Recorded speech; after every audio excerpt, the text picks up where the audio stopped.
Hello， 大家好，又係我 Kevin Sir，歡迎繼續收睇我的士培訓課程。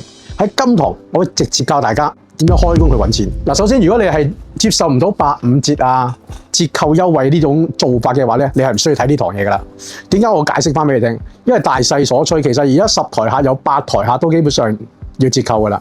你能夠喺街接到個長途客，基本上係好似中六合彩咁中嘅。咁變相你係冇得揀嘅啦。85折已經係呢行嘅敗壞風氣嚟噶啦，冇辦法噶啦。但事實上，你都可以因為85折而方便咗你好多唔同嘅做法。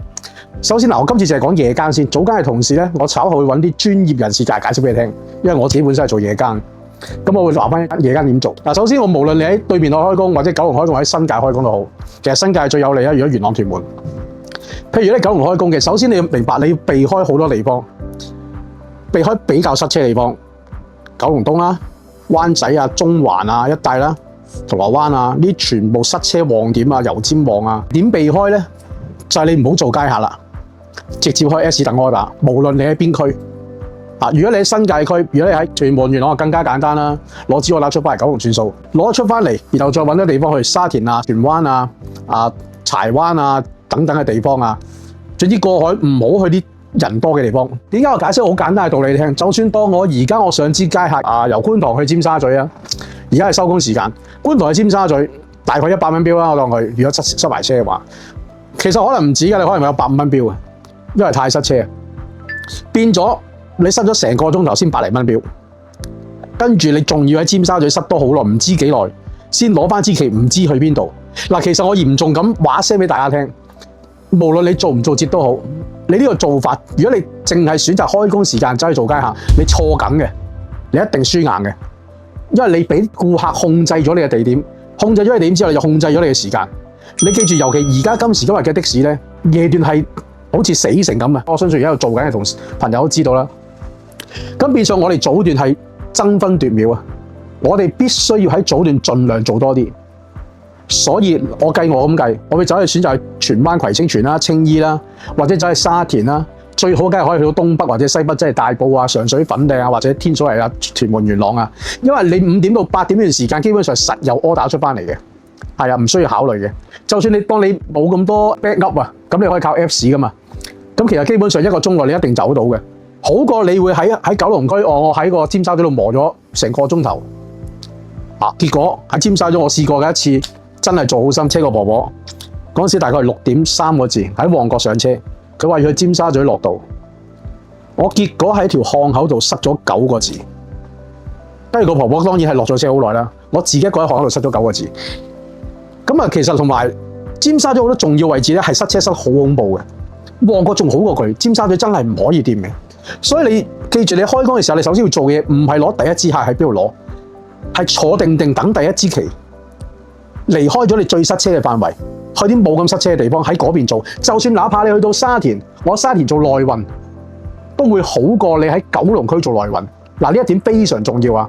喺頭3個鐘內，你做唔到你今日嘅生意額同埋你嘅有錢同埋賺多少少嘅話咧，就已經輸咗㗎啦。嗱，我亦都唔怕講，我基本上咧，我10點前係做1450嘅，即係大5個鐘，大概平均300蚊一個鐘。咁有時冇咁忙，都有250蚊一個鐘。呢個係基本數嚟嘅，但唔係我特別叻，係我識走位啊！我唔會同你走去尖沙咀，所以我唔做街客。我唔係拒載，我係冚旗，我落客就即刻冚旗，因為我唔知下一個客會去邊度。如果佢去翻尖沙咀或者去最旺嘅地方，我死梗嘅。我全日嗰個鐘數俾晒佢嘅啦。我哪怕斜坐埋一邊，我等2、3個字，等3、4個字，我都情願等，我都唔會走去做呢啲客。呢一點好重要嘅。大家必須要記住呢樣嘢先。咁首先，另外星期5、星期6咧，尖沙咀係不能去嘅地方嚟嘅，千祈唔好去，死梗。尤其星期6啊，哇！你試下落尖沙咀，你唔塞到你懷疑人生，我真係乜都得噶。千祈唔好掂尖沙咀啊！其實旺區都唔好掂啊，只不過星期5、6特別強勁嘅啫。咁大家話平時我應該點做法啦？其實我會簡單講，開頭我開工我點樣做啦？嗱，我會走去冇咁塞車嘅地方啦，即係8點後就唔怕啦，盡量做過海咯。如果大家冇咁多 backup，譬如好似我哋咁樣，有啲朋友支持幫手，我去到邊都有人幫一幫。OK， 如果冇咁點算啊？嗱，其實而家我都好少揾朋友幫手嘅，即係我而家做嘢，其實你都做得到嘅，唔使話特別話我而家去元朗可以留個位置，元朗有人攞支歌打俾我冇。而家冇咁多呢支歌仔唱噶啦，係啦，我而家自己做緊嘢，其實你都可以做到嘅。我會選擇走條龍翔道同埋東區走廊，一係過海，係呢3樣嘢啫。即係話我會情願都係坐定等柯打，荃灣去觀塘將軍，或者荃灣九龍灣、荃灣黃大仙，最退而求其次啊，再荃灣旺角都好。總言之，我會不停係走呢100蚊、100蚊、百零蚊、百零蚊啊，140蚊，或者馬鞍山又好，沙田又好啊，去過海係最好嘅，全部係柴灣話最好做噶啦。一條3號幹，一條西隧，啊，一條灣仔繞道，一條東廊，真係3、4個字去到噶啦。咁已經係收咗成2嚿水噶啦。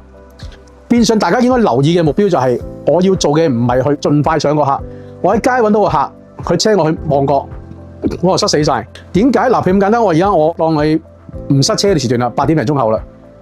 咁如果你做一個街客，30-40蚊，30-40蚊，你要不停去揾客，到你上咗話，個 Apps 出咗支 order，旺角去上水，你做唔到啦，你搶咗個客啊嘛。所以你要衡量翻，真係可以整得好緊要先，咪做下咯。否則我完全唔建議大家去做街客。如果真係想做數嘅話，因為如果真係要做數咧，你上街客基本上做唔到數嘅。尤其而家咁多 Apps 咁多個師傅街啦，師傅街亦都可以用其他方法去加入啦。當然，真係唔識嘅你可以留意我教你。咁另外你哋記住紅日咧有一個特別嘅做法，逢真紅日啊，唔好留喺九龍區，亦都唔好留喺港島區。尤其港島區，哇，直頭好似雪房咁嘅，冇客嘅。港島區唔好留嘅，咁留去邊啊？非常簡單，有咁遠去咁遠，去各大關口。去東西北大埔粉嶺啊、屯門粉嶺、元朗啊、天水圍啊，你入到去打開 Apps 其實大把 order，哪怕你而家攞支 order去大埔嘅啫，我都會踩入啲嘅，踩到去上水嘅。哪怕你而家去到汀九或者青龍頭，我都會踩入啲去到元朗去屯門嘅，因為入到去就一定有 order走啦。記住係紅日㗎咋，紅日。咁我話星期1至6日本身以前星期5、6咧係特別強勁嘅，依家話你聽同閒日係冇分別㗎啦。星期6個尾段就好少少，但係早段咧，係靜到你嚇死你！我之前教我啲學生做法咧，就係幾多點去邊度，幾點去邊度，然後幾點鐘去邊度攞。但係而家冇呢支歌仔唱啦，依家成個行程改變晒。嗱，以前未加標頭嘅時候，即係未去到29蚊標嘅時候咧，我平均每日嘅數係3400-3500蚊到啦。個標頭啊，即係唔係實數標頭。當打個9次啦，因為有啲係實數嚟嘅。我而家都係最多3000到嘅啫。有時3300-3400，有時3600-3700都有，但係好少啦已經。因為而家真係靜咗好多，同埋冇以前咁易做法。如果以前個做法嘅話咧，我可以攞支屯門，屯門冇柯打我就屯赤個機場。依家唔得，機場已經係成為咗好多人必入嘅地方，因為佢哋覺得橫掂出邊冇嘢做啦，不如我入機場磨啦。其實真係唔好咁做，你哋嘥緊自己時間，除非你自己要求唔高啦。否則我而家就算做咗啲大柯打，就算有機場去我都唔去嘅。要睇星期幾睇下咩時段咯。咁大家亦都可以留意翻，最緊要係如果你揸份的士，最好就係組隊，你能夠揾到幾個志同道合嘅朋友最好啊！大家喺個 C-Road 度開個局，大家互相交流個資訊，呢樣係最重要嘅事嚟嘅。做的士真係唔係一個人嘅事，你交流唔到資訊，你會好蝕底。譬如我而家都唔知道機場入邊係咩環境，譬如好似早2日咁啦，早幾日港珠澳，因為澳門有一個男團解散。港珠澳可以凌晨2、3點都排到成扎人喺度等車。咁如果你冇呢個資訊，你唔會無端衝入港珠澳啩？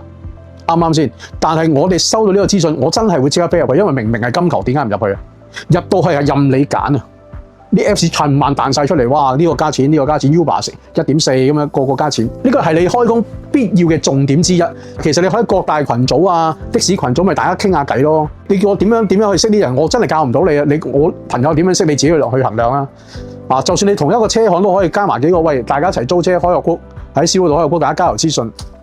我相信任何人都會願意嘅。你必須要留意咩叫代口位。嗱，教大家一樣嘢好重要一樣嘢，代口位意思係代口位真係要自己揾嘅。好似我去到大埔，有好多人話大埔我應該泊喺邊度等啊？邊度等客啊？記住喺大埔等客咧，真係除非好特別嘅情況底下咧，否則基本上1粒鐘係走唔甩嘅。快則半個鐘啊，已經快到15分鐘啲好少見嘅啦。